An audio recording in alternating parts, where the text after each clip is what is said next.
Pronto, agora eu acho que tá gravando.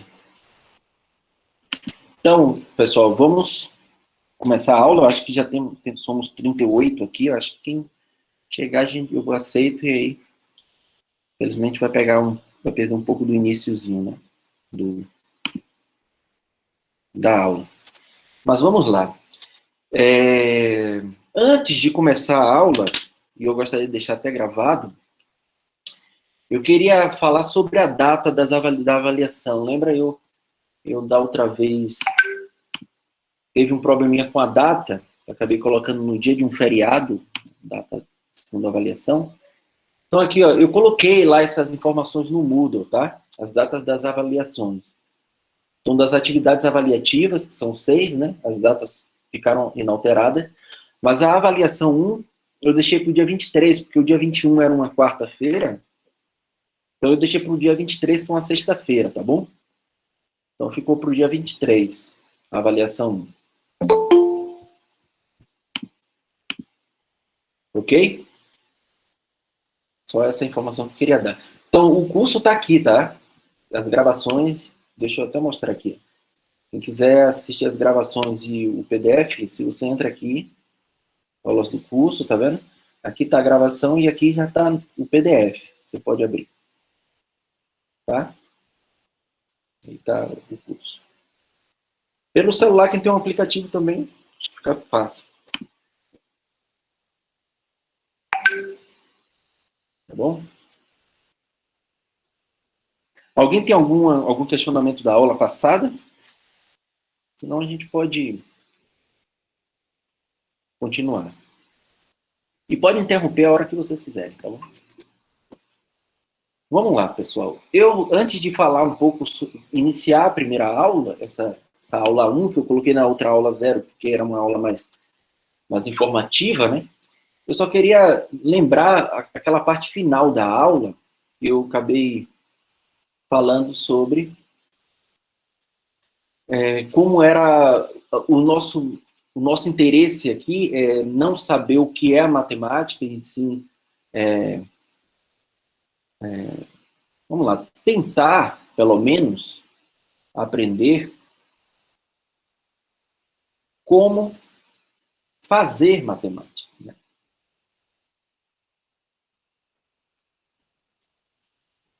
Fazer, no caso, o fazer aqui está ligado à palavra que o melhor aqui é formalizar. Como formalizar a matemática, como deixar a matemática de uma maneira irrefutável, né? Deixar a matemática, uma teoria matemática de uma maneira sólida, que você não consiga extrair imprecisões, talvez não contradições, obviamente contradições não vão haver, mas vão haver coisas anti-intuitivas que podem parecer contraditórias. Mas o nosso intuito aqui é formalizar. E esse processo de formalização se dá pelo método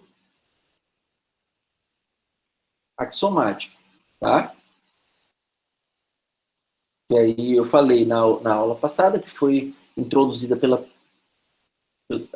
primeira vez por Euclides, no seu livro Os Elementos, né? Os Elementos. São 13 livros. Agora que eu peguei o meu outro livro aqui, eu lembrei a quantidade de volumes, são 13 livros, 13 volumes, tá? E ele introduz primeiro esse método axiomático para a geometria, né?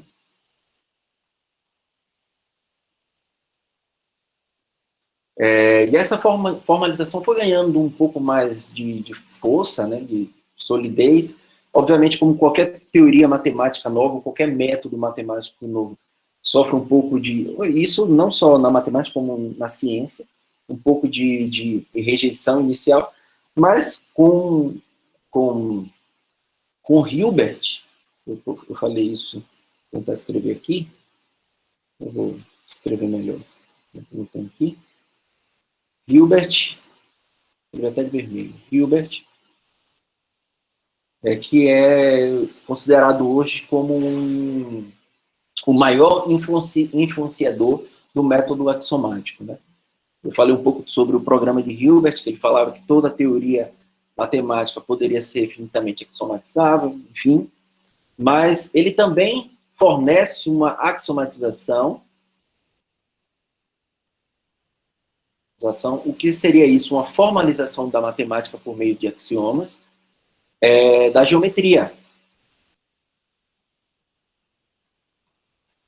E é exatamente essa daqui, aqui Hilbert faz, que vai estar baseado as nossas aulas, né? Este curso. Coloca aqui, este curso. Este curso é exatamente baseado na formalização dada por Hilbert da geometria, que ficou conhecida como a geometria euclidiana, porque é totalmente influenciado pelo método axiomático de Euclides para axiomatizar a geometria, tá bom?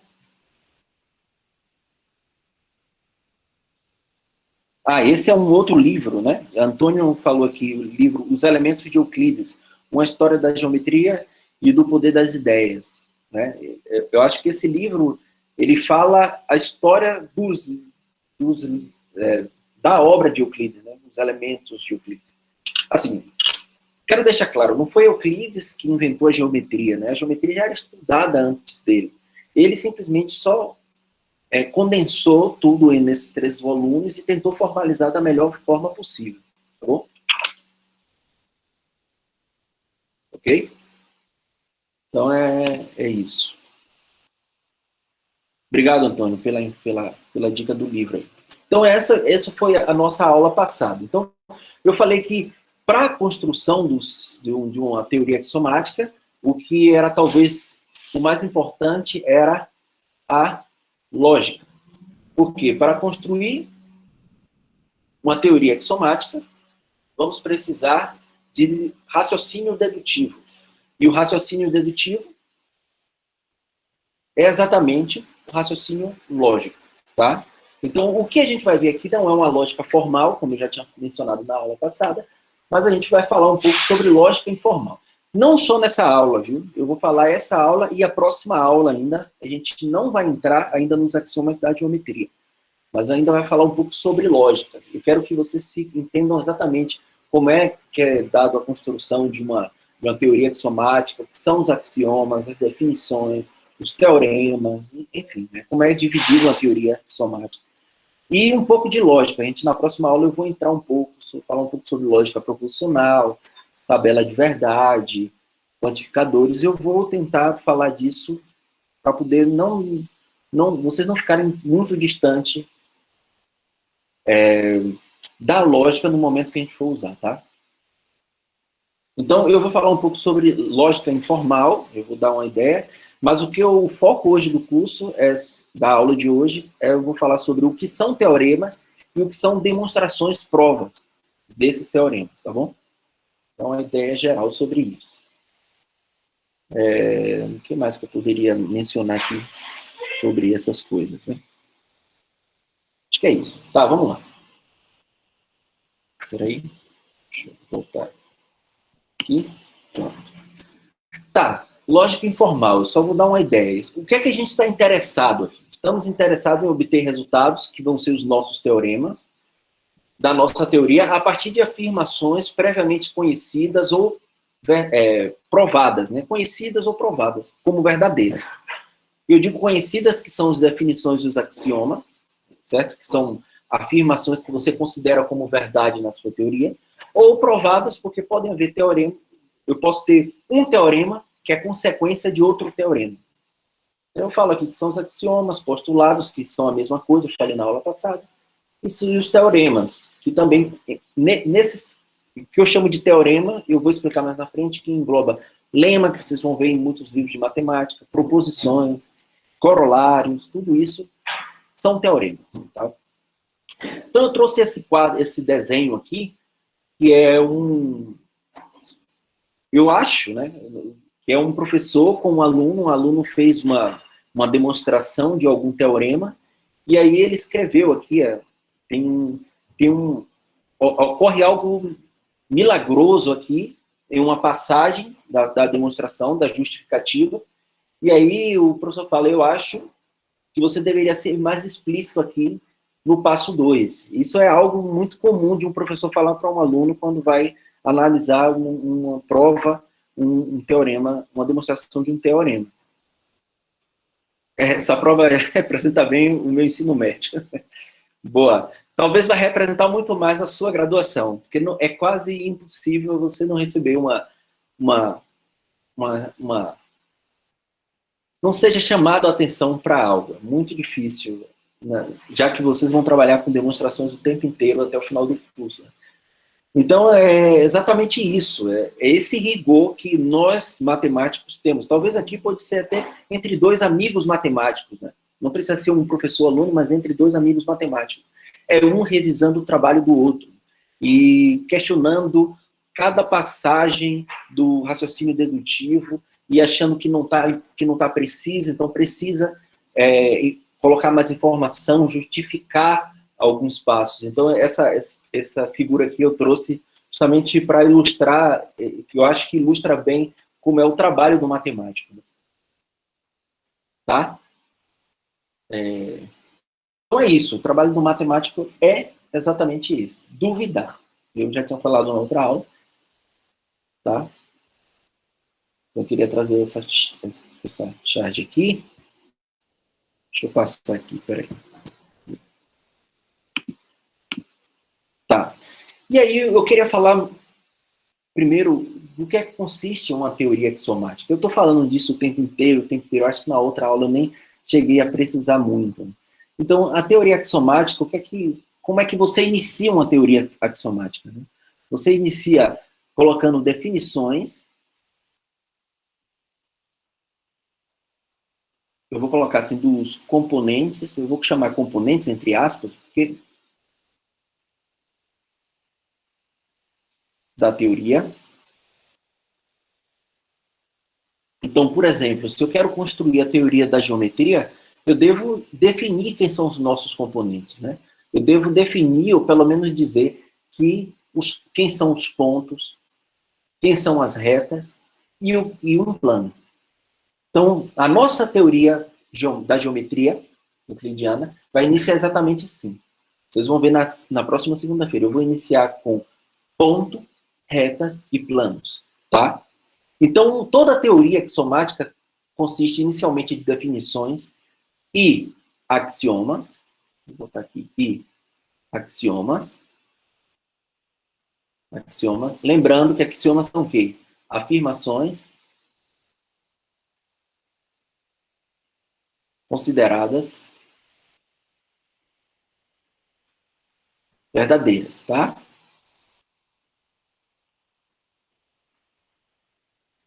Então, um dos axiomas, por exemplo, né, um exemplo de axioma da geometria euclidiana que nós vamos ver na segunda-feira é, dado dois pontos, desculpa, existe uma única reta que os contém.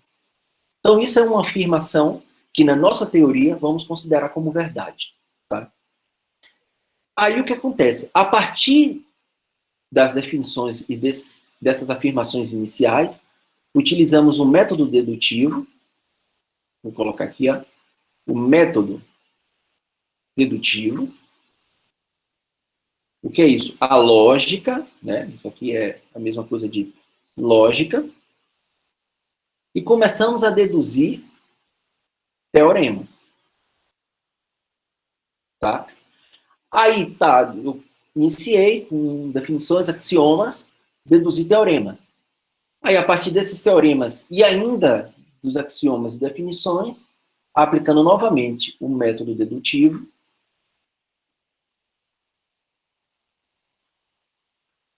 eu chego em mais teoremas.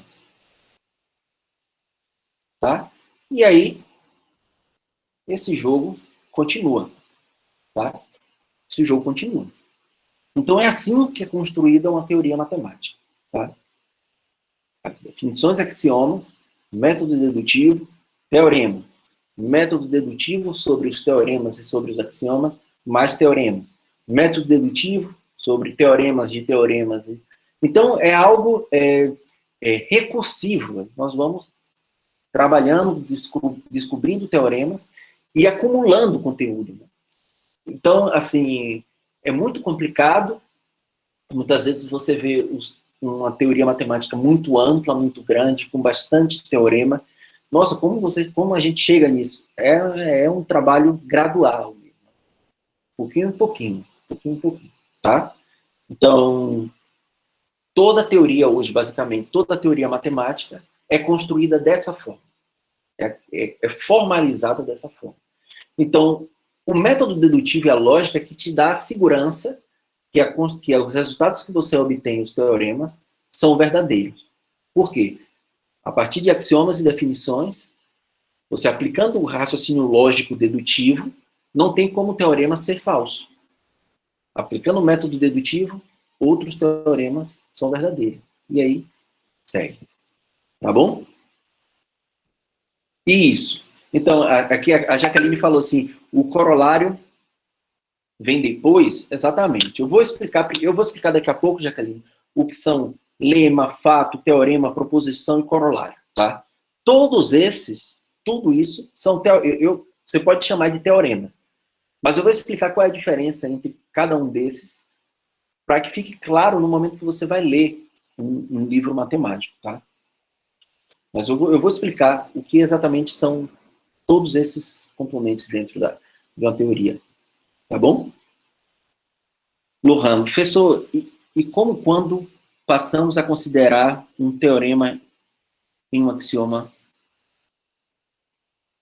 Como assim? Eu não entendi a pergunta. Você quer dizer, quando é que eu considero um teorema ou um axioma?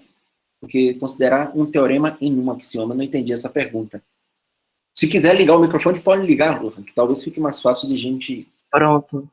Tá. É porque o teorema é, no caso, deduções, mas não é nada certo, correto, né? Definido. São Uhum. suposições que as pessoas vão fazendo durante o tempo. E o É, axioma são afirmações verdadeiras, consideradas já, né? Isso, exatamente. Os axiomas são considerados. Os teoremas são afirmações, mas que são provadas a partir dos axiomas e das definições que você tem. Tá? Eu vou fazer, até o final dessa aula, eu faço um exemplo de demonstração, de prova, para que vocês vejam, tá? Como é. Tá? Ok, ótimo. Tá bom? Então vamos lá. Eu acho que a ideia inicial é essa, e eu acho que isso vai ficar mais claro depois, tá?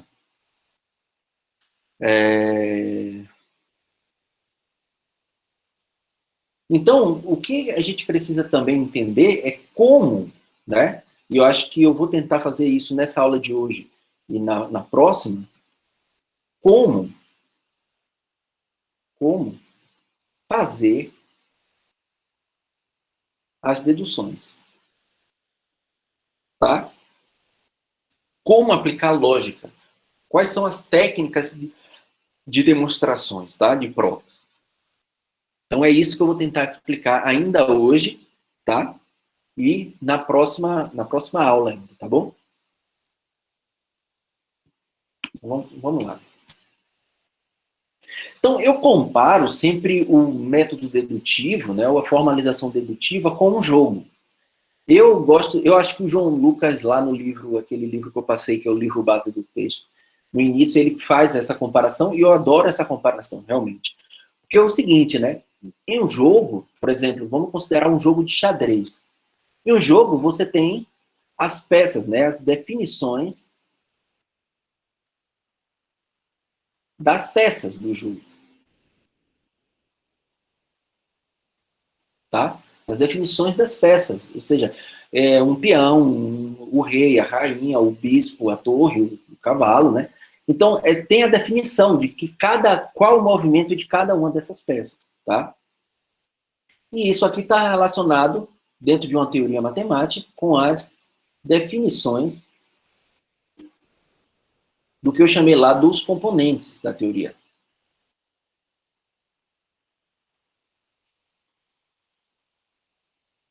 Tá? Da teoria. Ok. Depois que eu ensino para alguém quais são as definições de cada uma das peças do jogo, né, eu vou introduzir as regras, né, as regras do jogo.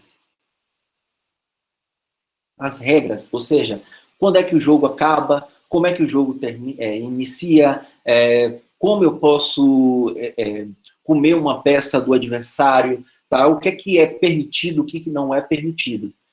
Então, eu associo as regras do jogo com os axiomas da teoria, tá? Ok? E aí, no jogo, você começa a desenvolver o quê? As jogadas, tá?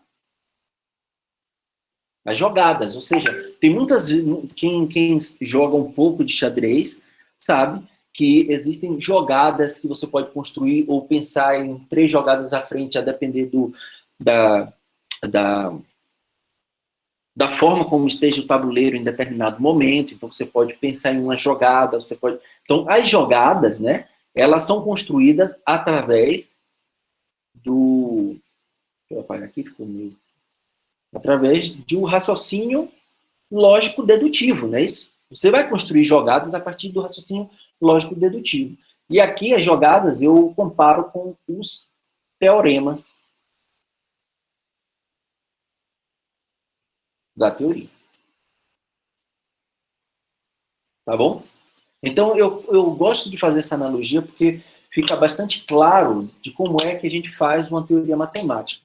E aí, eu acho que o que eu quero dizer para vocês é que por mais que em algum momento o nosso curso pode ficar um pouco formal, um pouco denso, cheio de provas, mas o que a gente realmente está fazendo é jogando.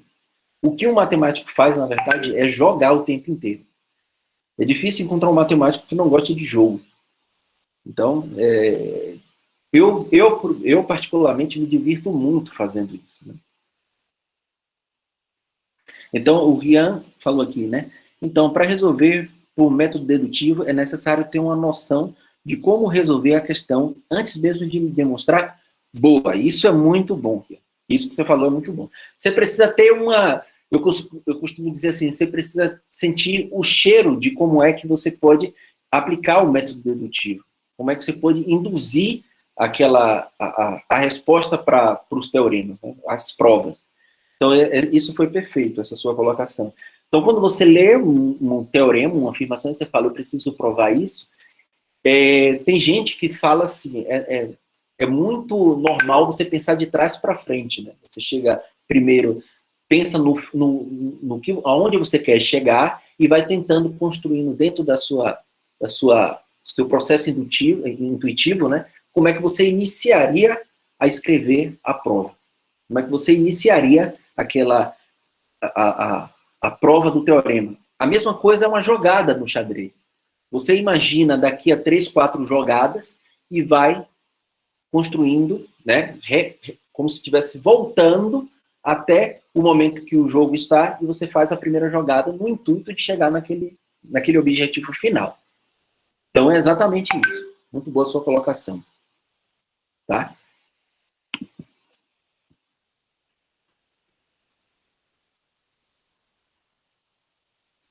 Então é isso mesmo, né? Então, uma outra coisa que eu comparo aqui é que um bom jogador de xadrez sempre pensa muito sobre a jogada e tenta pensar muito à frente da jogada do adversário. Esse exercício de pensamento também acontece na matemática. Quando a gente quer pensar sobre uma demonstração, se você já não está acostumado, pensa bastante, escreve, reescreve, apaga, volta, pensa, estuda bastante e treina seu raciocínio a pensar muitos passos à frente da sua prova, tá? Tá bom? Então, eu acho que essa analogia fica legal, eu gosto dessa analogia, e eu acho que vocês podem levar essa analogia no momento que vocês vão construir matemática. Porque o que acontece muitas vezes é uma confusão entre o que é definição, o que é axioma, o que é teorema e o que é axioma. E eu acho que se você faz essa analogia aqui, eu acho que começa a ficar claro, né? Obviamente, para você construir as jogadas, você constrói jogadas baseadas nas regras do jogo. Não é diferente. As demonstrações dos teoremas da teoria é baseado nos axiomas da teoria, tá? E, obviamente, nas definições da peça, para construir a jogada, nas definições dos componentes da teoria. Tá? Então, vamos lá. Como são escritos os livros matemáticos, né? Hoje, se você pegar um livro de matemática formal de uma teoria, a teoria dos grupos, anéis, geometria, espaços vetoriais, álgebra linear, vocês vão ver um livro escrito com definições, axiomas, lema, proposições, teoremas, corolários, exemplos e contra-exemplos, tá? Então, o que são as definições? Eu vou tentar deixar claro aqui o que são cada um desses aqui, tá? Então, as definições são denominações dos componentes da teoria. Eu já falei isso antes, mas eu vou repetir aqui.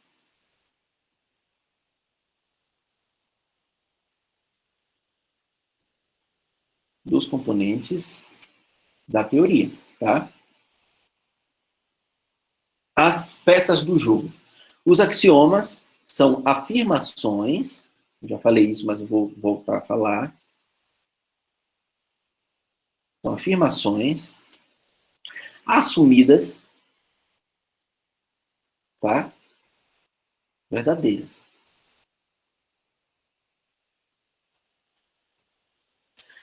E, obviamente, os axiomas envolvem os componentes da teoria, né? Então, são afirmações assumidas verdadeiras sobre as definições, tá? Sobre as definições. Tá. E o que são lemas, proposições, teoremas, corolários? Todos esses daqui são casos específicos dos teoremas, tá? São os resultados, em geral. Vou chamar aqui de resultado. Né? Os resultados no momento que você aplica o raciocínio lógico-dedutivo. Então, são afirmações obtidas através do raciocínio lógico, tá? Lógico-dedutivo, mas dos raciocínios lógicos. E aí vem outras duas coisas aqui que eu não tinha comentado antes, né? São os exemplos e os contra-exemplos, tá? Os exemplos, o que seriam os exemplos? Também chamado, eu vou explicar isso com calma na semana que vem, são os modelos, também chamado de modelos, né? É o que? São as realizações, vou dizer assim,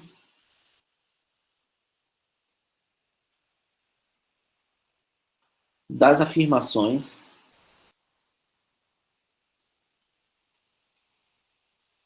verdadeiras da teoria. Né? Ou seja, são realizações das afirmações verdadeiras da teoria. Afirmações verdadeiras da teoria pode ser um teorema, uma proposição, lema, corolário, ou os axiomas, tá?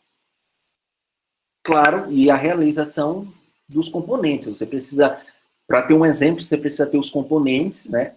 Aquilo que vai representar os componentes da teoria, e que esses componentes satisfaçam essas afirmações, que são os axiomas e os teoremas, tá? Tá bom? Isso, pronto. O Lahan falou aqui, assim. Peraí, o Rian falou, parece que essa é uma disciplina do famoso ditado, fazendo uma mesma questão 50 vezes. Bem por aí, tá? Não precisa ser 50 vezes, mas eu acho que umas 5 vezes é o suficiente. Axioma seria uma base para formar um teorema. Exatamente. Exatamente. Os axiomas são bases para construir os teoremas, tá? A partir deles, você consegue usar o método, o raciocínio lógico e vai construindo outras afirmações verdadeiras, tá? Então, os exemplos são esses, tá? Exemplos são realizações dessas afirmações, tá? Isso, eu vou tentar deixar isso claro na semana que vem, quando a gente for falar sobre os primeiros axiomas. E o contra-exemplo, na verdade, tem gente que escreve também com o hífen, contra-exemplo, né? São exemplos, eu vou colocar até aqui, são exemplos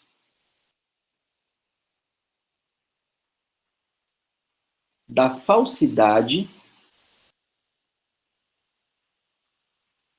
Não vou falar da falsidade, da negação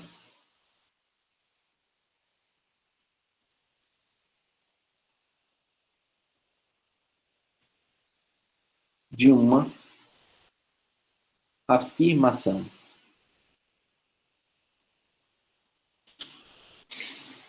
Eu vou colocar falsa, vai. Acho que isso vai ficar mais claro. O que é que eu quero dizer? Muitas vezes você está construindo a sua teoria. Então, intuitivamente você fala, eu acho que isso é verdade. Aí você fala uma afirmação. Eu acho que, sei lá, todo triângulo é isósceles. Aí você fala, opa, todo triângulo é isósceles. Será que isso é verdade ou é falso dentro da minha teoria, da geometria? Então, ou você faz a prova, a partir dos axiomas, e prova que ele é verdadeiro, ou você encontra um contra-exemplo. O que é? Encontrar um triângulo que não seja isósceles. Então, você encontrou um contra-exemplo. Um exemplo da negação da afirmação. E a afirmação era, todo triângulo é isósceles, você encontrou um triângulo que não é isósceles. Tá bom? Então, isso seria um contra-exemplo. Podem ficar tranquilos, eu estou aqui definindo o que são as coisas, mas no decorrer do curso, eu vou chamar bastante atenção do que são contra-exemplos, vou pedir para que vocês construam contra-exemplos, construam exemplos, tá? Isso vai acontecer bastante, mas hoje eu estou definindo quais são esses componentes, tá bom?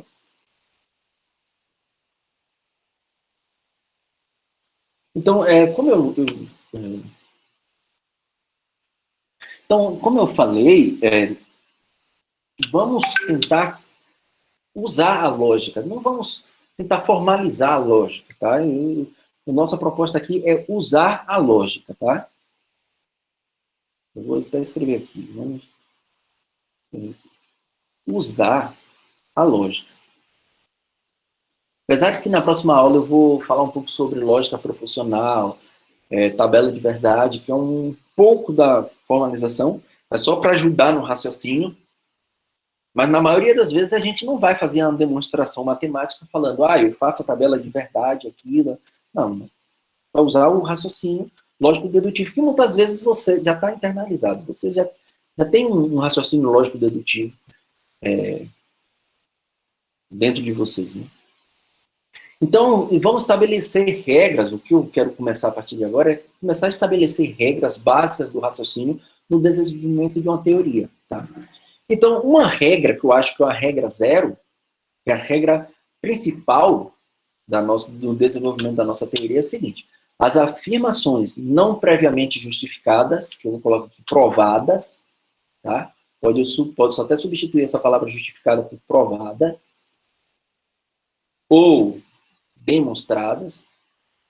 Eu não falei ainda, vou falar um pouquinho. Espera. Não podem ser usadas em uma prova demonstração, mesmo que óbvias. Então, o que eu quero dizer com isso? É muito claro, é muito intuitivo, você está lá fazendo uma demonstração, é muito claro que, dados dos pontos, não, deixa eu pensar uma outra coisa aqui. Que a soma dos ângulos internos de um triângulo é 180 graus. Tá. Da onde saiu essa informação? Mas é claro, qualquer triângulo você pega, você vai medir. Não, mas você precisa mostrar antes para depois usar essa afirmação em alguma outra demonstração matemática.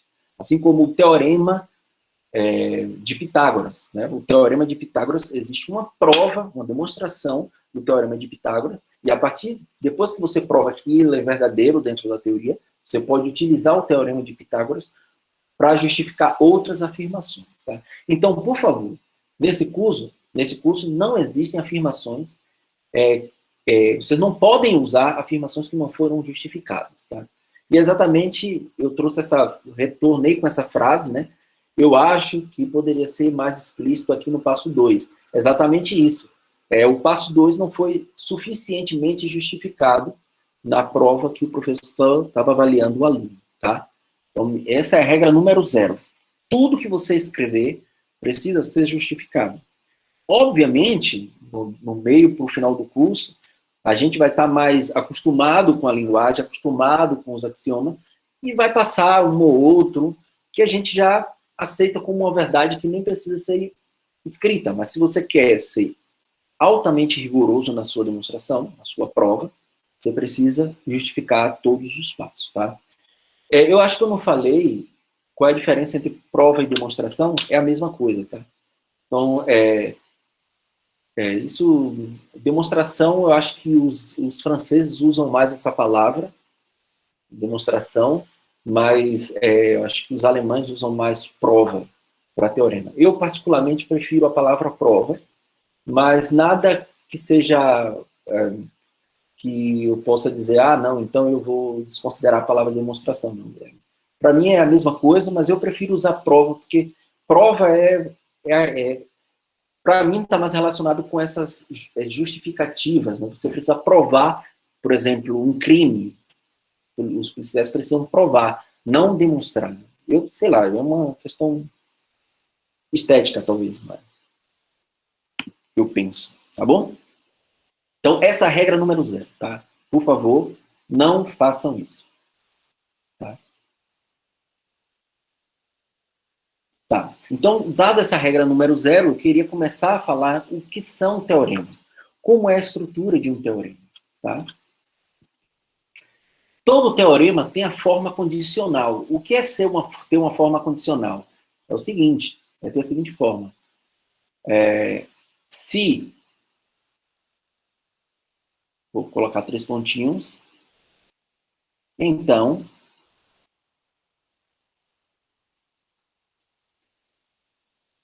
três pontinhos, tá? Esses 3 pontinhos aqui eu posso substituir, deixa eu até colocar mais para cá, né? Se, 3 pontinhos, então, 3 pontinhos. Esses 3 pontinhos aqui, a gente chama do seguinte, se essa afirmação, essa coisa que eu coloquei aqui é verdadeira, então isso é verdadeiro, tá? Então, se hipótese, então temos o que a gente chama a conclusão ou a tese, tá? Então, todo teorema tem essa forma, e normalmente a gente denota assim, ó, hipótese implicando tese, tá? A gente escreve, normalmente denota por essa forma. Então, o que vem aqui antes do então são as hipóteses do seu teorema. E a conclusão que você chega é chamado de tese, tá? Tá bom? Então, é assim, todo teorema é escrita dessa forma. Pode ser escrito dessa forma. Por que eu vou falar pode? Né? Eu vou deixar claro isso aqui. Então, por exemplo, deixa eu só descrever aqui um exemplo de um teorema. Vamos lá. Algumas vezes acontece isso. Um exemplo. Apesar de que eu não vou fazer a demonstração aqui, a prova aqui, mas o exemplo é o seguinte. Se um número natural n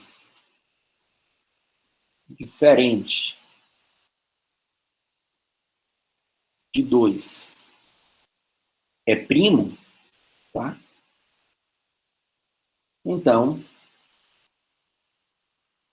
n é ímpar. Ok?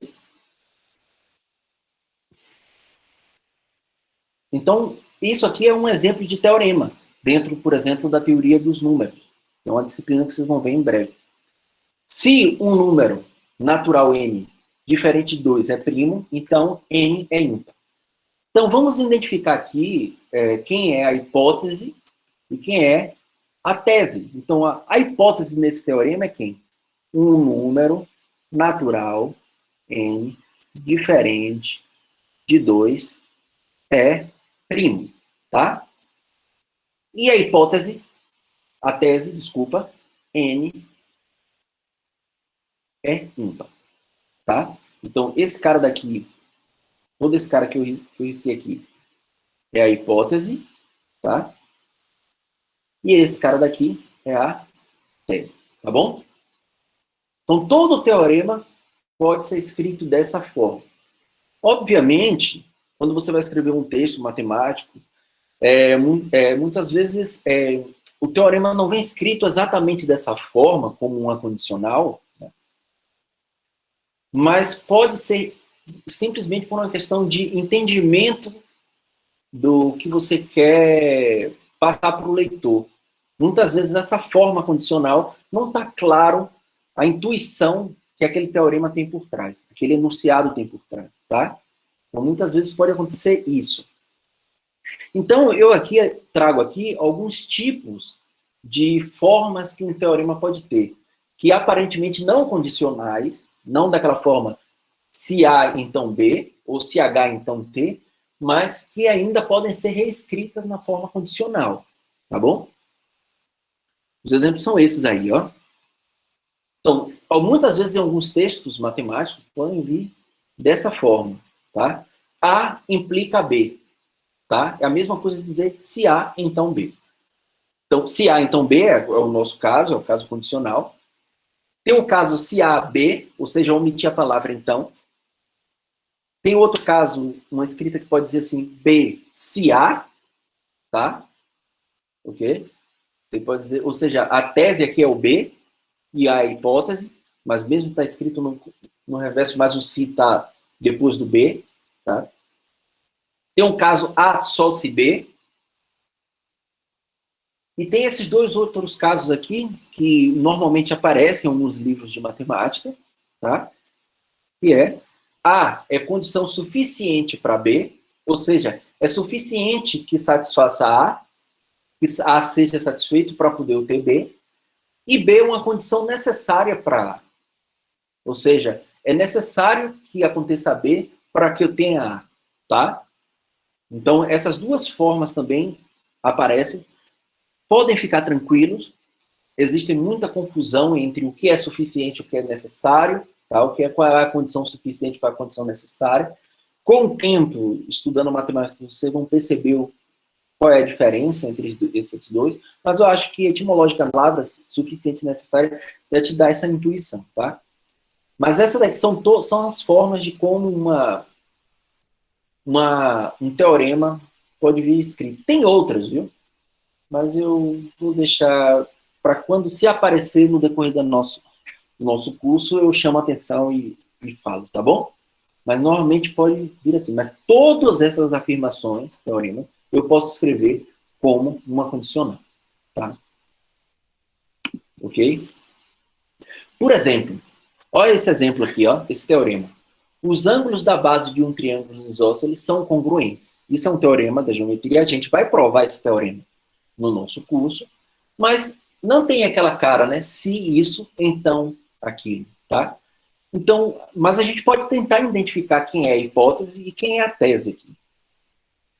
Eu gostaria de que alguém de vocês pudesse me indicar quem é a hipótese. Por favor, escrevam no chat, pode ligar o microfone, eu quero um pouco mais de interação de vocês. Quem é que pode identificar? Quem? Opa, vamos lá. Jaqueline. Se é triângulo isósceles, Ok. então Aham. os ângulos da base são congruentes. Então a hipótese é triângulos isósceles, né? Isso, triângulos isósceles. Triângulo isósceles. Tá? E a tese, você falou que era quem? Os ângulos da base são congruentes. Isso.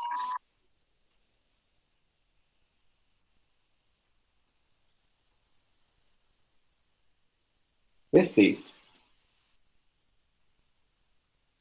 Não, eu estou fazendo isso agora, viu? Separando dessa forma. Muito obrigado, Jaqueline. Separando dessa forma para que fique claro. Obviamente, no decorrer do curso, a gente não vai estar fazendo isso o tempo todo.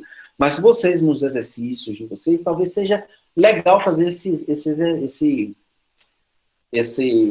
exercício mental, tá? Qual é o... Lohan falou assim, eu pensei o contrário. Qual é o contrário? Você pode dizer para mim? Eu pensei no caso, se as bases são congruentes, os triângulos são isósceles. Tudo bem. Eu eu vou concordar com você com uma coisa. Porque em nenhum momento aqui eu falei qual era a definição de triângulo isósceles, né? Então, realmente, poderia dar essa interpretação. Eu concordo com você. Você não pensou mal, não, tá? Porque se eu tivesse definido um triângulo isósceles como sendo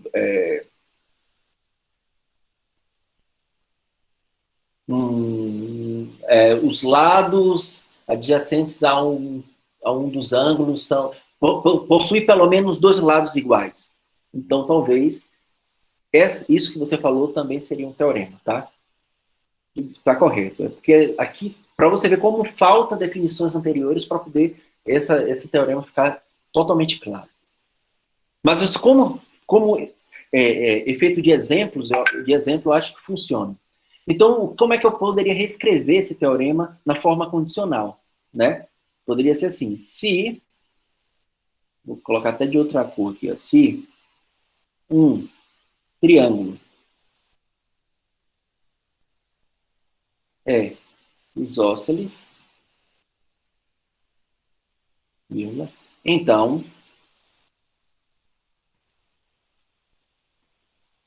os ângulos da base são congruentes.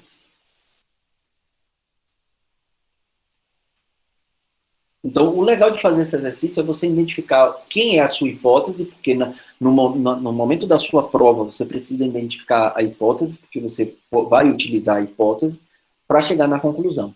Esse tipo de treino mental, de identificar hipótese e tese, vai te facilitar a vida na hora de fazer uma prova, tá?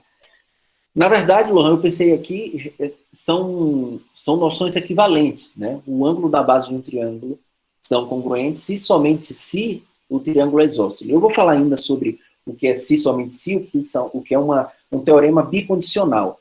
Quando é bicondicional, você tem H implica T e T implica H, tá? Um teorema dividido em dois passos, tá? Mas não deixa de ter a condicional lá dentro. Mas, na verdade, eu posso dividir esse teorema bicondicional em dois novos teoremas, com duas condicionais, tá? Eu vou falar isso um pouco mais na frente. Eu queria entrar em detalhe nisso agora. Só o exemplo de como é que eu posso reescrever um teorema na forma condicional. Ok? Ficou claro, pessoal? Qualquer dúvida, por favor. Podem escrever, podem ligar o microfone, pode, tá? Eu estou aberto para qualquer pergunta, tá? Não quero que deixem dúvidas. É muito complicado essa aula virtual. Eu já, na aula presencial, eu já sentia muita dificuldade das pessoas se aproximarem fazendo pergunta. Podem perguntar o óbvio, por favor. Aqui a gente está construindo uma teoria do zero. Então, a pergunta do óbvio é fundamental. Muitas vezes o que eu via nas aulas presenciais é o aluno assim, eu perguntava a todo mundo, aí alguém tinha uma coragem de levantar a mão e perguntar o que aparentemente era óbvio, tá? Ele perguntava algo que aparentemente seria tonto. Meu Deus, como é que uma pessoa está pensando isso? Mas a partir do momento que eu vejo esse aluno fazer uma pergunta, eu observava em muitos outros alunos a satisfação de alguém ter feito essa pergunta, tá? Ou seja, a mesma dúvida estava em muitos outros alunos e não tinha, talvez, estava inibido em fazer a pergunta. Podem fazer, tá? Errar, eu possivelmente vou errar muitas vezes aqui, tá? Então, a gente vai... a construção da teoria é assim, errando, reconstruindo, tá? Qualquer coisa podem interromper. Tá, então esse exemplo, acho que ficou claro como é que você faz. E aí eu queria trazer o seguinte, que nem toda afirmação... O que acontece? Todo teorema pode ser escrito na forma condicional. Aí você poderia me perguntar, então, será que toda afirmação na forma condicional é teorema? Não. Então pode, tá? Por exemplo, esse caso aqui, todo triângulo ABC é isósceles. Não é verdade isso, né? Claro, quem conhece um pouco da geometria do ensino médio vai dizer não é verdade. Agora, como estamos construindo a nossa teoria, vamos construir a nossa teoria do zero, isso aqui ou teria que ser provado, Ou teríamos que encontrar um exemplo de um triângulo que não é, isósceles, né? Ou, sim, isósceles. Então, vamos lá. Sei lá, eu vou fazer um desenho aqui, depois eu vou mencionar sobre o desenho. Pronto. Aí eu vou fazer um triângulo retângulo, tá? Vou tentar fazer.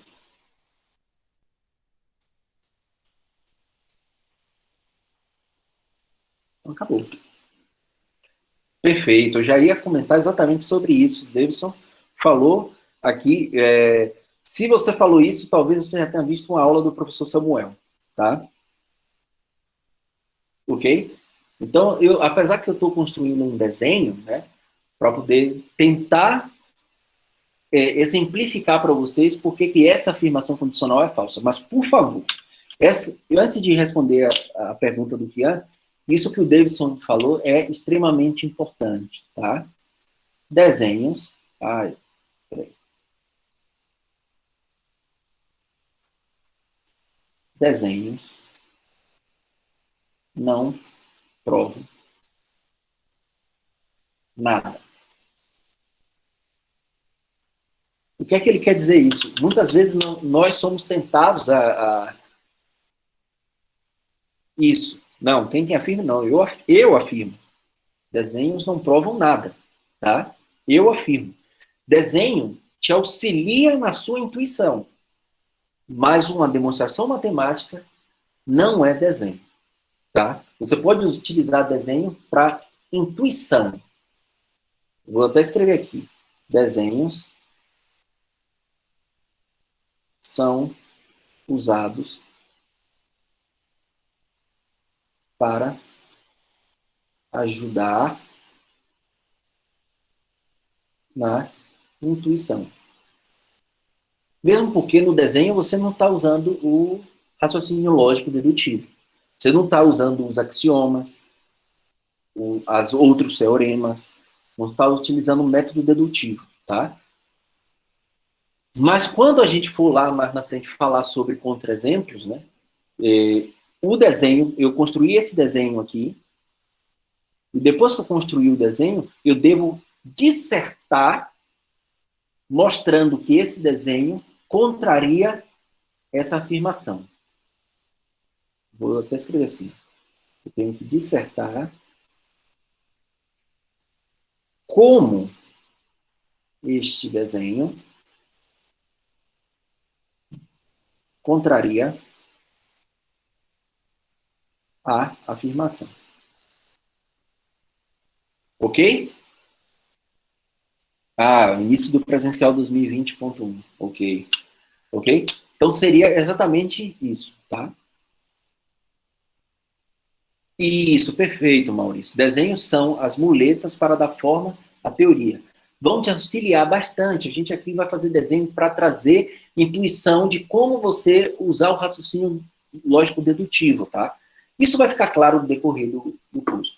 Mas não prova nada, tá? E por que a geometria é muito traiçoeira nesse caso? Porque se você for para outras teorias, por exemplo, teoria de grupos, né? Teoria dos números, você não tem como desenhar figuras geométricas que pode te trazer essa noção de que a coisa está sendo provada, né? Mas a geometria tem isso, muito. Então, isso é um pouco traiçoeiro dentro da teoria da geometria, tá? Mas vamos deixar isso claro mais para frente. Deixa eu só responder essa pergunta do Rian. Segmentos, semi-retas, semiplanos, retas, etc. São definições que só surgem a partir da colocação dos axiomas? Não. Por exemplo, a gente vai iniciar na segunda-feira, vocês vão ver. A primeira coisa que eu vou colocar é a definição de plano, reta e pontos, tá? O que a gente vai considerar como plano, o que a gente vai considerar como retas, o que a gente vai considerar como pontos, tá? Então, essas definições não dependem dos axiomas. Agora, os axiomas são afirmações que envolvem as definições, tá? Normalmente são axiomas, são afirmações que envolvem as definições. Então vocês vão ver na segunda-feira que depois que eu definir plano, reta e ponto, vai vir o primeiro axioma, tá? Que vai exatamente dissertar sobre como uma reta se relaciona com dois pontos. Ok? Tá. Ok, mas fica tranquilo que a gente vai esclarecendo isso, tá? Um outro exemplo que eu trouxe aqui, ó, é esse daqui, que todo número primo é ímpar, né? Esse daqui é até mais fácil de conseguir um contra-exemplo, né? Qual é o número primo que não é ímpar? 2. Exatamente, 2. Então, o número 2 é um número primo que não é ímpar. Então, essa afirmação aqui é o quê? É uma afirmação falsa. Tá? Então, não é teorema. Ok? Não é teorema. Beleza? Esse exemplo bem simples. São dois exemplos bem simples para exemplificar exatamente isso. Nem toda afirmação condicional é um teorema. Então, nem sempre, e isso pode ser até traiçoeiro. Muitas vezes você imagina que uma afirmação intuitiva, claro que isso aqui é verdade aqui, né? E é falso, tá? Por exemplo, que eu já falei na aula passada, que era o axioma das paralelas. Euclides achava que o axioma das paralelas era um teorema, e que ele não precisava incluir isso como axioma, que o axioma das paralelas seria um resultado dos outros axiomas anteriores, e o raciocínio dedutivo ele conseguiria provar o axioma das paralelas, tá? E como por muita tentativa, ele não conseguiu, ele colocou como axioma.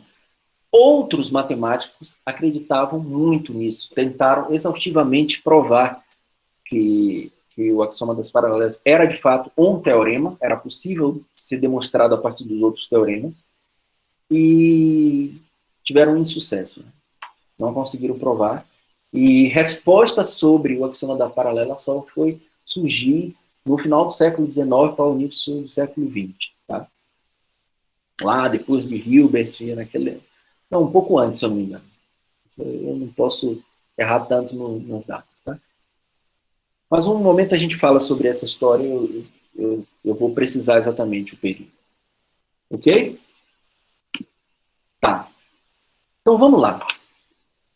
Então, como eu falei, todo teorema são afirmações condicionais que são logicamente verdadeiras. Ou seja, por que logicamente verdadeira? Porque eu provei a partir dos axiomas, que eu considerei verdadeiros, e usando o método dedutivo, a veracidade dessa afirmação. Tá? Então, como teorema, tipos de teoremas, né, que podem aparecer em livros, em artigos científicos sobre matemática, são todos esses tipos aqui eu considero como teoremas, tá? Tudo isso aqui. Só que os livros costumam trazer dessa forma, dividir os teoremas, os resultados em lema, proposição, teorema, corolário e fato, para facilitar o entendimento daquilo que você quer falar naquela teoria, tá? Então, por exemplo, lemas são mais resultados, são mais resultados básicos da teoria. Eu vou chamar de resultados, tá? Mas como resultados, tá? Resultados básicos auxiliares. Algumas vezes o lema, por exemplo, você está lá construindo uma teoria e o lema é uma afirmação que não fala especificamente daquela teoria que você está tratando, mas você precisa daquela afirmação sendo verdadeira para que você consiga provar outros resultados mais na frente. Então, aquele resultado você chama de lema, por exemplo. Tá? Proposições já são resultados considerados mais importantes, né, do que os lemas. Mas ainda continuam sendo resultados da teoria, são considerados, digamos assim, o normal em uma teoria é conter proposições. São afirmações que você consegue provar. Tá? Os teoremas são os resultados mais importantes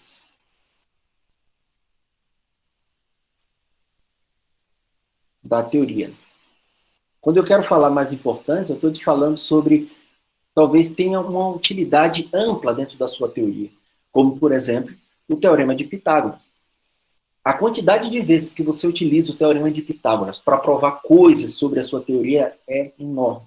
Vocês vão ver que o Teorema de Pitágoras, não só aqui no nosso curso, mas quando vocês vão ver, estudar cálculo, vocês vão ver muitas vezes que muitas demonstrações de teoremas no cálculo é provado usando simplesmente o Teorema de Pitágoras. Tá? Vocês vão ver lá, o Teorema de Pitágoras surge em muitos lugares. Tá? Então, teoremas são os resultados que você considera mais importantes dentro da sua teoria. Aquele resultado que causa mais impacto na sua teoria, né? que traz exatamente a importância daquela teoria. Tá? Os corolários são considerados, as consequências, são afirmações, precisam ser provadas, mas são consequências imediatas dos teoremas, proposições, tá? Então, você tem um teorema, provou lá o teorema. Um corolário é alguma afirmação que merece ter um destaque, tá? Porque te dá uma informação boa, mas que a prova é uma consequência imediata do teorema que você provou anteriormente, tá? Ok? E um fato pode muito parecer com um lema, tá? Que é um resultado básico, auxiliar, mas que normalmente ele aparece dentro. Eu vou colocar aqui um resultado.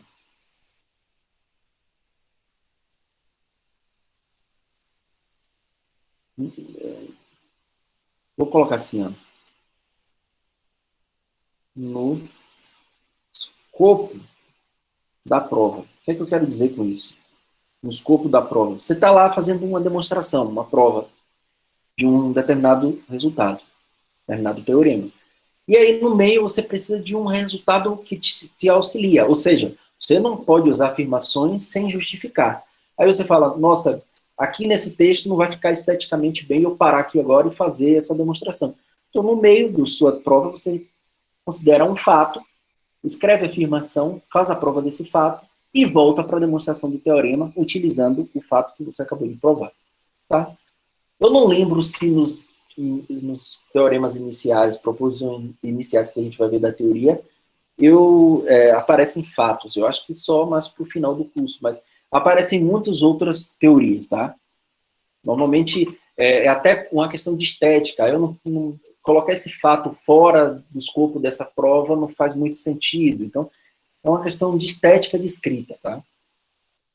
Outra coisa, pessoal, quando você escreve um livro matemático, você escreve os seus artigos, você está escrevendo e você quer que a maioria das pessoas leiam os seus livros, leiam os seus artigos. Não estou falando que precisa vender para ganhar dinheiro. Estou falando que você precisa ler para desenvolver a ciência. Então, você precisa ser claro no momento que você escreve. Você precisa ser amplamente justificado as coisas que você faz. Precisa ter uma boa estética, no sentido de que a leitura não se torne cansativa, tá? Então, tudo isso, um matemático pensa, mas não se preocupe com isso agora, né? Agora vocês precisam aprender como fazer demonstração matemática. Isso, a preocupação vem depois, tá? Então, tá? Alguma pergunta sobre lemas, proposições, teorema, corolário, fato? Ficou alguma dúvida sobre esses caras aí?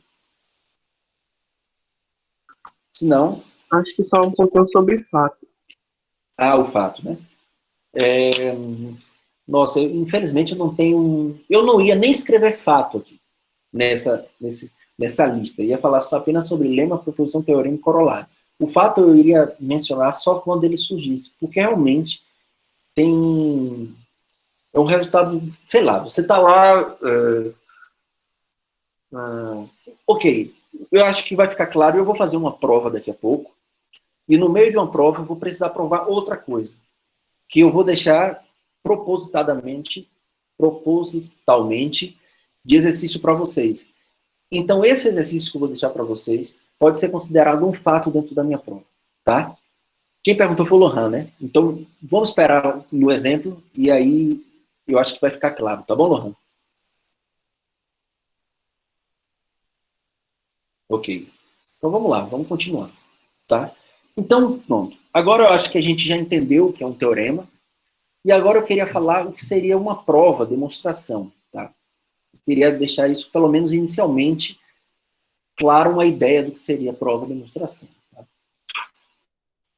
Então, o que a gente considera uma prova ou uma demonstração, eu vou escrever aqui, é o seguinte, eu escrevi rapidamente, uma lista de afirmações devidamente justificadas. O que é que eu quero falar com isso? Por exemplo, eu posso iniciar uma demonstração com o seguinte, eu inicio a minha demonstração com uma hipótese, tá? Com as hipóteses, eu tenho lá as hipóteses.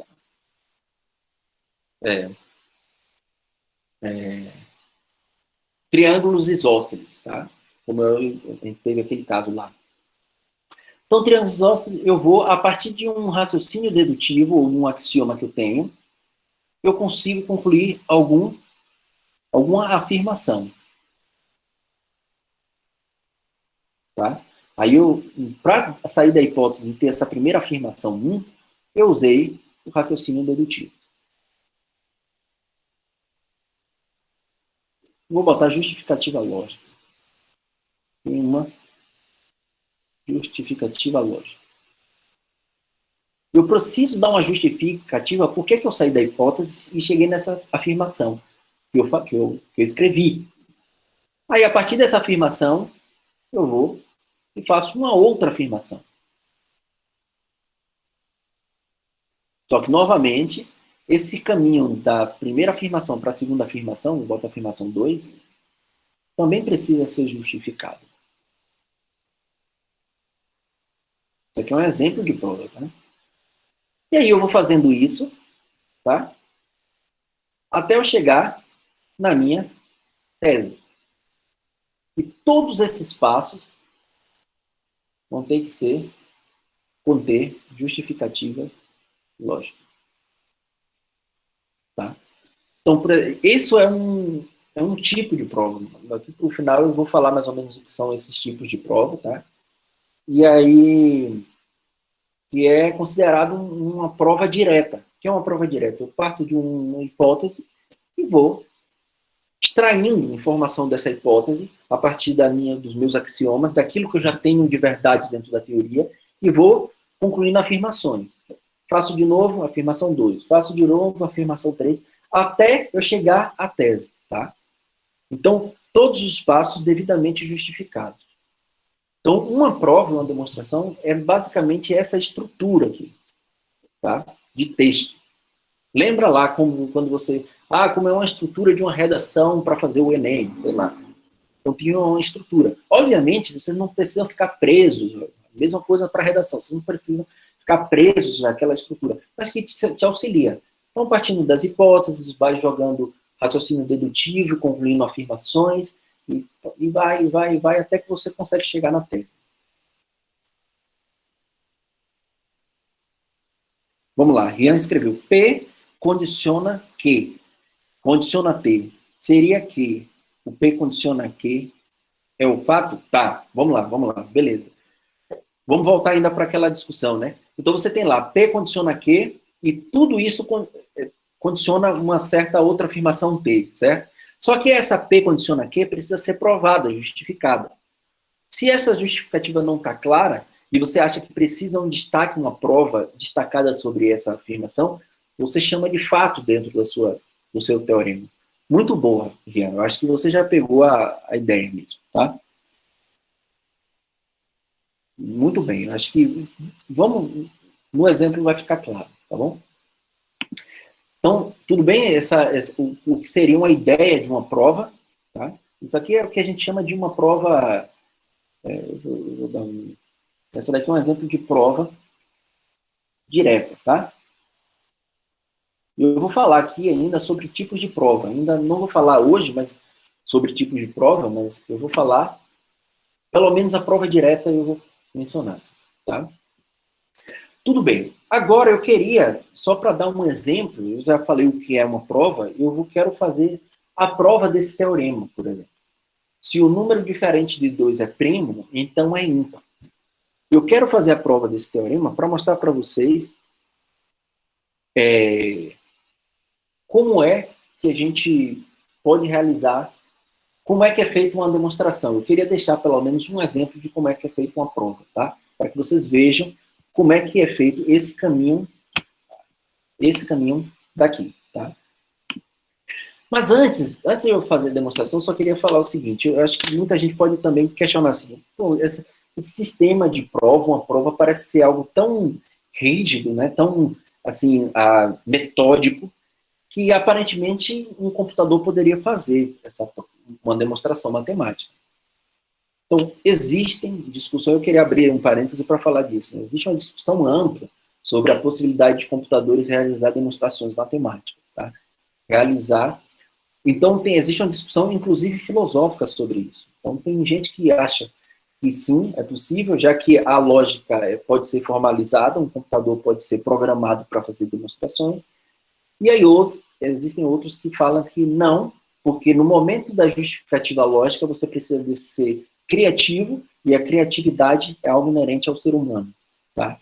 Então, essa discussão existe, inclusive até hoje, é uma discussão dentro até da teoria de inteligência artificial, tá? Então, será que uma máquina poderia ser capaz de criar demonstrações matemáticas?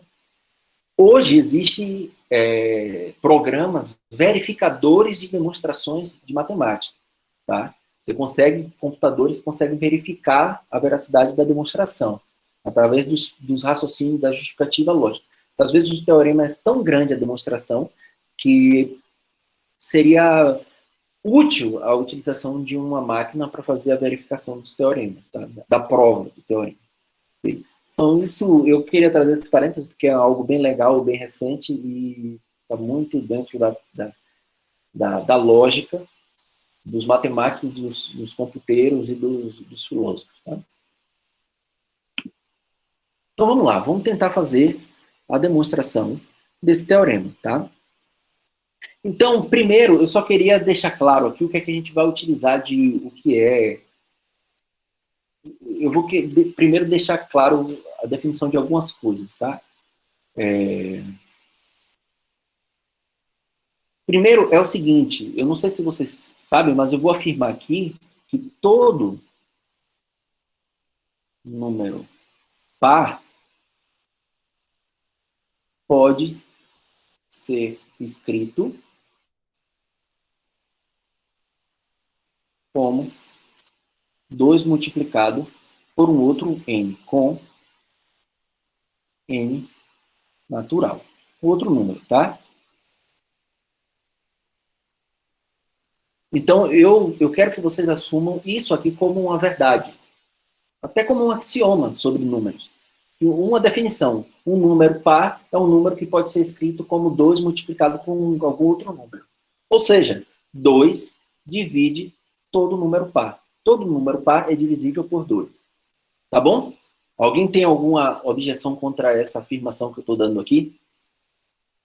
Vamos considerar isso como verdade e a gente vai tentar fazer a prova de que se um número diferente de 2 é primo, então ele é ímpar. Tá? Uma vez mais, esse teorema aparentemente óbvio, né? Nós vamos tentar ser o mais formal possível na sua demonstração, ok? Perfeito, Maurício. Mateus. Então, todo número ímpar é 2n menos 1. Tem gente que escreve como 2n mais 1, tá? Tem gente que escreve como 2n mais 1. Isso, ou 2n mais 1. Tá? Então, certo? Beleza. Então vamos lá, vamos continuar aqui. Vamos tentar. Eu vou escrever num espaço aqui todo negro, tá? A prova. Como a gente pode voltar, vou ampliar aqui. Pronto. Eu vou tentar escrever aqui. Então, vamos lá. Então, como é que eu começaria, né, a minha demonstração, a minha prova? Eu vou escrever aqui prova, tá? Prova. Eu vou iniciar a minha prova. Tá? Eu vou escrever de branco. Então, como é que eu vou... qual é a hipótese desse teorema, né? Um número primo diferente de 2. Essa é a hipótese, tá? Então, vamos lá. Eu vou iniciar a minha prova a partir disso, né? Então, seja, vou pegar um número qualquer, vou pegar M, vai. M, um número primo diferente de 2. Então, vamos lá. Essa é a minha hipótese, né? Eu parti da minha hipótese. Então, como? Então, aí a primeira afirmação, o primeiro raciocínio lógico-dedutivo que eu vou fazer para poder induzir outra afirmação é o seguinte, né? É usar a definição do que é ser primo. Então, como M é um número primo, né? Então, isso aqui eu estou usando um raciocínio lógico dedutivo. Eu posso induzir, por ele ser primo, até pela definição, então, os únicos divisores são 1 e o próprio M. O próprio M. Tá? Ok? Ok? Até o momento, alguma objeção sobre a minha demonstração? Então, olha, a partir da hipótese, M é um número primo diferente de 2, usei o raciocínio dedutivo para concluir outra afirmação, que é o quê? Os únicos divisores dele é 1 e M. Tá? Aí, a partir daqui, eu vou usar ainda a hipótese, que é o seguinte. Ó, eu peguei um número primo que é diferente de 2. Agora, sendo, né, vamos usar de novo o raciocínio dedutivo. Sendo M diferente de 2, então M, certo? Não é divisível por 2. Concordo? Tá? Lohan, você não entendeu? Desculpa, eu não tinha visto o seu... Você não entendeu? Tem alguma dúvida? Pode ligar o microfone, pode falar. Tem alguma dúvida até o momento? Não, foi para dizer que eu não tinha, mas agora surgiu. Agora surgiu, pode perguntar. Eu entendi, tem lógica o que você escreveu nessa última frase, só que eu não entendi de onde o senhor tirou essa suposição, entre aspas. A conclusão, você quer dizer? Por que M não é divisível por 2, é isso? Isso. Isso. Eu tirei essa afirmação, que M não é divisível por 2, porque eu já tinha usado uma justificativa lógica para concluir o que anteriormente? Que os únicos divisores de M é 1 e M. Como M não é 2, então 2 não pode dividir M, porque os únicos divisores é 1 e M. Tá?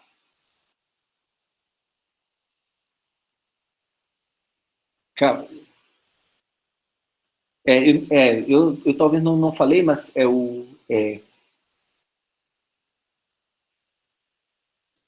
não, ainda não. Como M é um número primo, isso é a hipótese. Ele é um número primo. Isso eu tenho como hipótese, tá? Ok? Então vamos lá, vamos continuar. Então, sendo M, depois eu vou recapitular, tá? A gente vai discutir ainda essa prova. Sendo M diferente de 2, então eu posso concluir, a partir do que eu já tinha provado anteriormente, que M não é divisível por 2, tá? Então, se M não é divisível por 2, o que é que eu posso concluir? Né?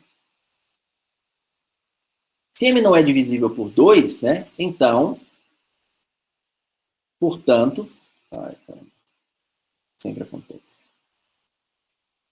Portanto, M é ímpar. Você, perfeito, ó. Quem foi que falou? Eu. Foi? Jaqueline, Eu. né?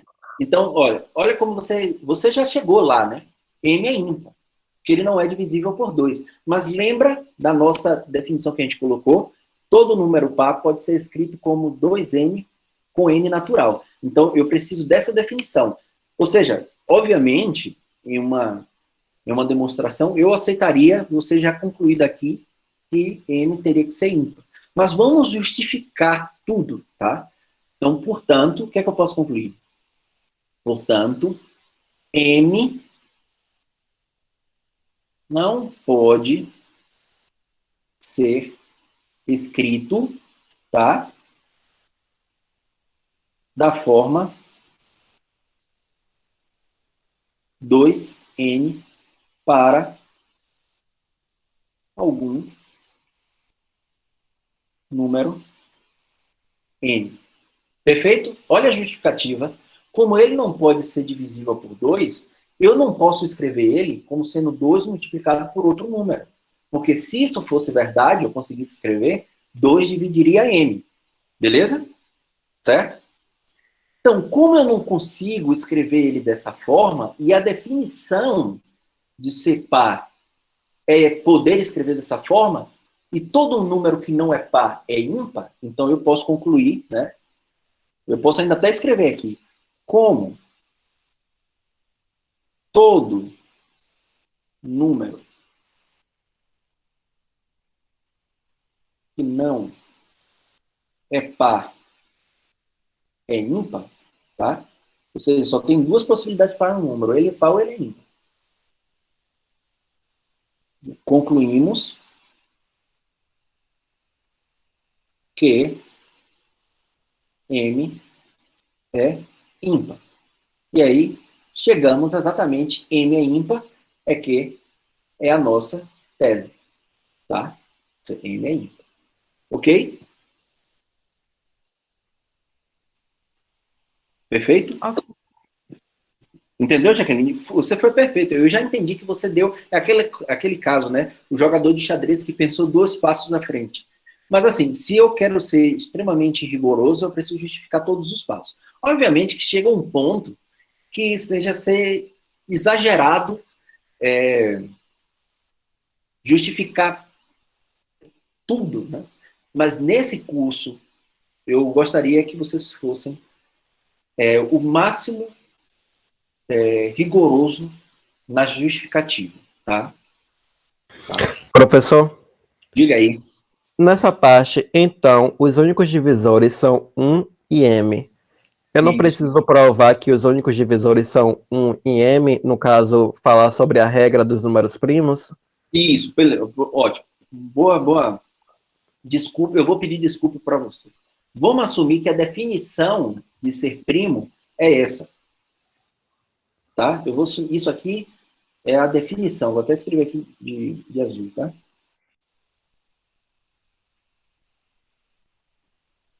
Definição de primo, tá?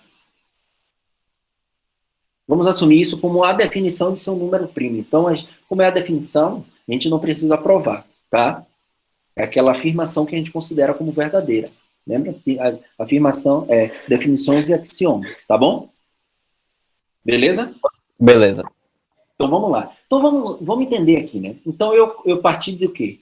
Seja M, ó, eu escrevi, né? Seja M um número primo diferente de 2. Então isso aqui nada mais é do que quem? A hipótese, tá? Aí eu escrevi assim, ó, como M é um número primo, né? Como M é um número primo, então os únicos divisores são 1 e 2. Isso aqui é consequência o quê? Da definição de ser número primo. Essa afirmação é a consequência de ser número primo. Então é aqui que eu usei o raciocínio lógico, ou seja, ir lá, pegar a definição e usar nessa minha conclusão. Tá? Aí eu uso a outra parte da hipótese. Olha, observe que eu assumi a hipótese e usei uma parte da hipótese, o fato de M ser primo. Aí eu vou lá, uso outra parte da hipótese. M é diferente de 2. Né? Então eu tenho isso, M é diferente de 2, isso é uma certeza por causa da hipótese. Aí eu concluo, ó o que eu vou até escrever aqui, sei lá, essa cor aqui. Então, M não é divisível por 2. Aqui eu usei o quê? Uma justificativa lógica. Uma justificativa lógica baseada na afirmação que eu já tinha conseguido anteriormente, tá? Essa afirmação aqui. Ok? E aí, agora eu sabendo que M não é divisível por 2, eu faço a mesma coisa. Portanto, M não pode ser escrito, é uma outra afirmação que tem uma justificativa lógica. Forma 2M para algum N, para algum número M. Tá? Deixa eu botar um ponto aqui. Tá? Também essa afirmação aqui tem uma justificativa lógica baseada em quê? Nesse passo anterior aqui, tá? Esse passo, eu vou escrever aqui, esse passo anterior justifica esse daqui. Esse passo anterior justifica, tá? O seguinte. Aí, desse passo daqui, né, que ele não pode ser escrito da forma 2n, eu posso concluir que todo número, como todo número que não é par é ímpar, eu posso concluir concluímos que n é ímpar. Também,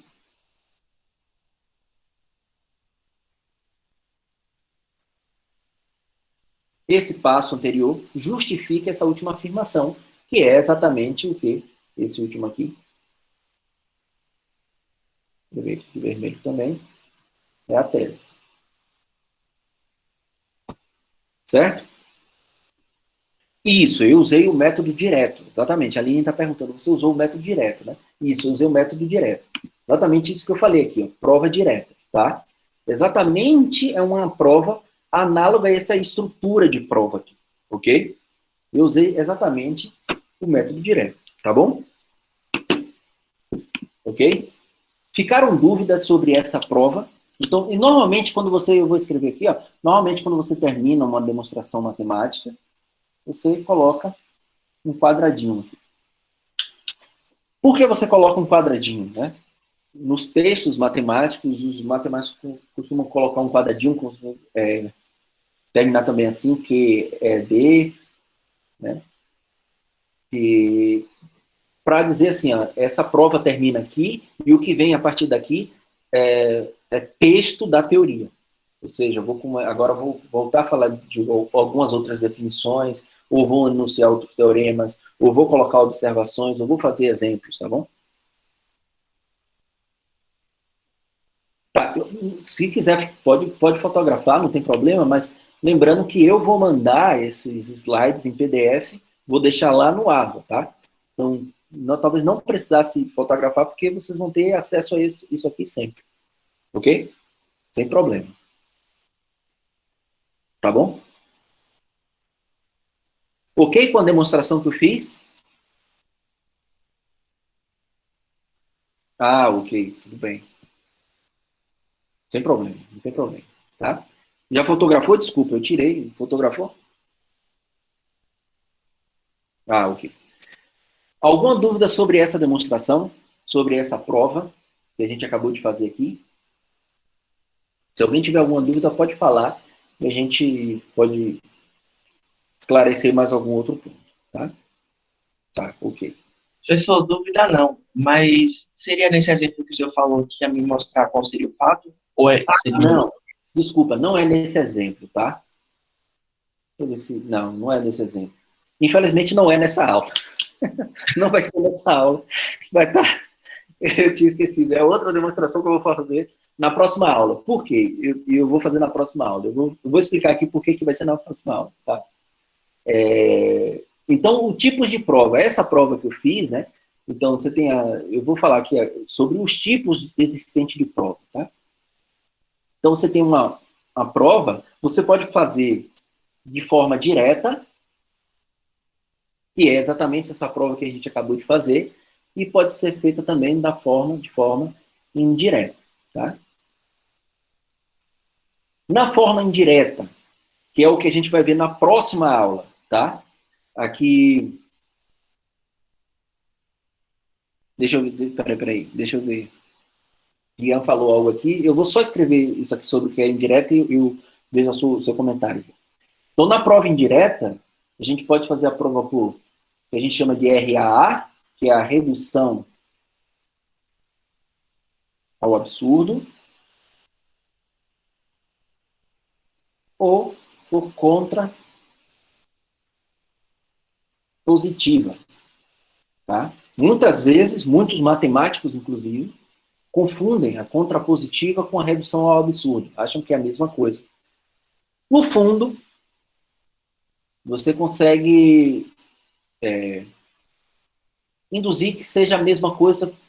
Não é a mesma coisa, mas muitos matemáticos acham que sim é a mesma coisa. O que eu acho é que toda prova redução ao, que você usa a técnica de redução ao absurdo, você pode escrever de uma forma contrapositiva ou vice-versa. Tá?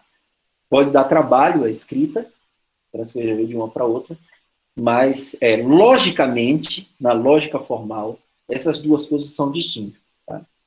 Então, muitos matemáticos não são da área de lógica, eu sou da área de lógica, então,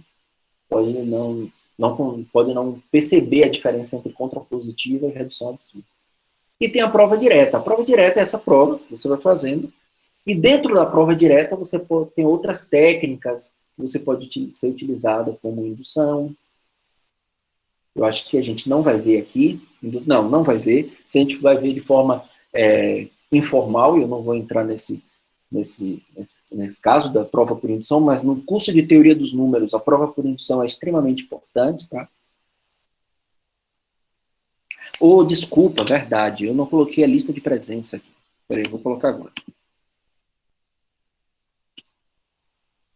Eu acho que é essa daí, tá? A lista de presença. Então, a prova direta você pode usar o método de indução,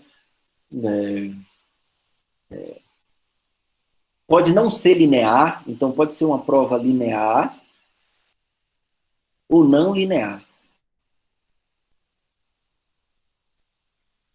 Eu não vou entrar em detalhes sobre isso aqui. Essas coisas aqui a gente não vai entrar em detalhe. O que eu vou entrar em detalhe na próxima aula é exatamente sobre esses dois caras. Esse e esse, tá? Próxima aula. Eu vou falar bem do que é redução ao absurdo e do que é contrapositiva, porque rola muito equívoco na hora de aplicar esse método de prova, tá bom? Esses daqui a gente pode ir comentando aos poucos, né? Prova direta, prova linear é quando você usa hipótese, e aí a partir de hipótese você vai desmembrando a prova, análogo como essa que a gente fez, ou não linear é quando eventualmente no meio de uma prova você usa um outro resultado, que não, um outro axioma que está fora do enunciado, ou está fora da hipótese, outro conhecimento, ou um fato, ou um lema que você provou anteriormente. Então, essas são provas que algumas são consideradas não lineares. Né? Tá? Mas essa questão linear e não linear não tem muito interesse. A prova por indução, sim. Isso vai ficar claro lá no curso de teoria dos números. Tá? E aqui a gente vai ver na próxima aula a redução ao absurdo. Tá?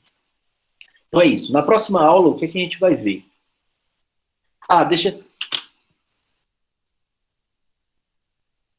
Deixa eu responder aqui a pergunta do Kian, antes que eu fale da próxima aula. Retomando a questão do fato falado anteriormente para ser completo. P condiciona Q, condiciona T. P condiciona Q é um fato, pois como P condiciona Q é a hipótese, ela só pode ser verdadeira. Não, calma. Se é hipótese, não é fato, tá? Eu acho que isso precisa ser claro. Fato precisa ser provado. Se é hipótese, não precisa ser provado, tá? Você pode usar a hipótese na sua prova.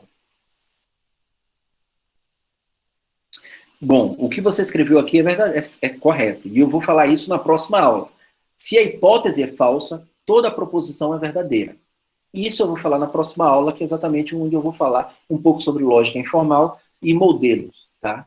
Para uma teoria, modelos para uma afirmação.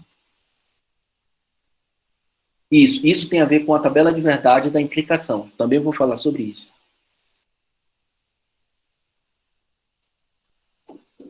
Isso. Peraí, aí você falou que, portanto, a sua própria comprovação é como o senhor disse, por externo. Se eu estou fazendo uma prova da hipótese, né? Então, não é esse o ponto. O fato é uma outra coisa, tá bom? Vai ficar claro na próxima, que eu vou fazer um exemplo de uma demonstração usando o método de redução ao absurdo, e lá vai ter um fatozinho que eu vou precisar provar, e aí a prova eu vou deixar como exercício. Eu vou já até adiantar qual é o teorema que eu vou provar na próxima aula, usando o método de redução ao absurdo. É provar que raiz de 2 é irracional. É um número irracional, tá? Essa é a prova que a gente vai fazer na próxima aula. Então, na próxima aula, eu vou ainda falar sobre lógica informal, tá? E aí, aqui eu vou falar sobre lógica proposicional.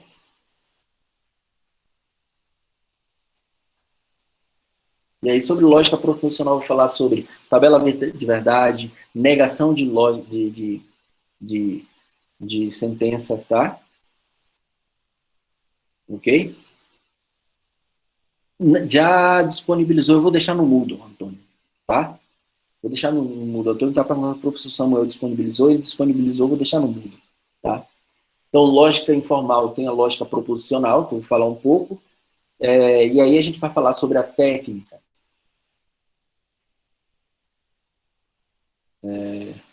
RAA, tá? Em contrapositiva. E eu vou falar também sobre sentenças lógicas quantificadas. Eu vou falar sobre os quantificadores para todo e o quantificador existencial, tá? Então, isso precisa ser claro. Quando é que você nega uma sentença que tem um para todo e quando é que você nega uma sentença que existe? Fazer exemplos, tá bom? Ok? Eu quero deixar isso aqui o mais claro possível, tá bom? Ok, pessoal, chegamos no final da nossa aula, tá? Alguma dúvida, questionamento sobre a aula, alguma colocação que alguém queira fazer? Estamos abertos, tá?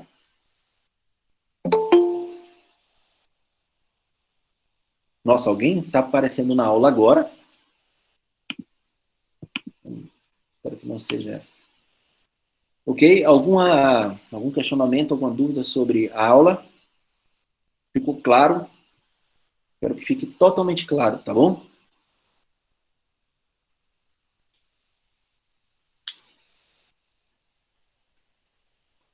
Ok.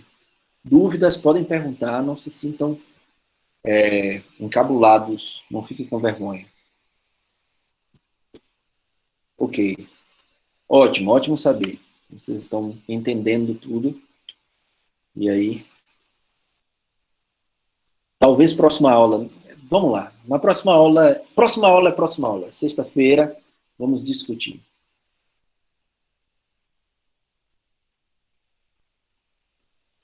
Tá. A gente vai admitir a teoria de conjuntos, tá? E eu vou falar um pouco sobre isso. Mas a teoria de conjuntos que a gente vai utilizar não é nada além daquilo que vocês já aprenderam no ensino médio sobre teoria de conjuntos, como pertencimento, continência, essas coisas. Não precisa. Álgebra de conjuntos é aquilo que você aprendeu lá. A gente não vai formalizar a teoria de conjuntos, não vai axiomatizar a teoria de conjuntos, que é algo que também é possível fazer. E existe um curso na graduação, que é uma disciplina optativa, que é a teoria de conjuntos. E nesse curso é feito o axiomática da teoria de conjuntos, tá? Aqui, nesse curso, a gente não vai fazer. A gente vai assumir que a teoria de conjuntos já foi axiomatizada, já está toda bonitinha, já está toda bem feita, tá? Mas a álgebra de conjuntos a gente vai utilizar. Um elemento pertencer ao conjunto, um conjunto ser subconjunto do outro, essas coisas, tá? Ok? Muito obrigado, Aline. Então, pessoal, eu vou para a gravação, tá? Qualquer dúvida, pode mandar lá no fórum ou na próxima aula, no início da próxima aula, a gente pode conversar um pouco sobre qualquer dúvida que vocês tenham, tá? Valeu, muito obrigado. Boa noite a todos.